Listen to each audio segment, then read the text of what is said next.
అసలు ఎందుకు చేయాలి ఫిల్లర్స్, ఆర్ ఏ ఇండికేషన్కి చేస్తాం ఫిల్లర్స్?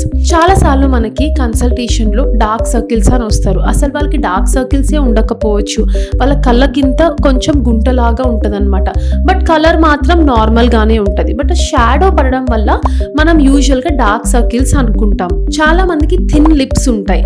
సో థిన్ లిప్స్ ఉన్నప్పుడు ఏంటంటే, సో మనకి వాల్యూమ్ కావాలనుకున్న వాళ్ళు ఫిల్లర్స్కి ప్లాన్ చేసుకోవచ్చు. సో వాళ్ళకి కొంచెం అది థిక్గా కనిపిస్తుంది అనమాట.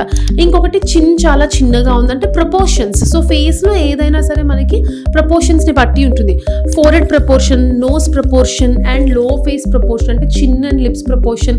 సో ఇవన్నీ ప్రపోర్షనేట్గా ఉన్నప్పుడు ఆటోమేటిక్గా ఒక ఫేస్ అనేది స్ట్రైకింగ్ అనిపిస్తుంది మనకి.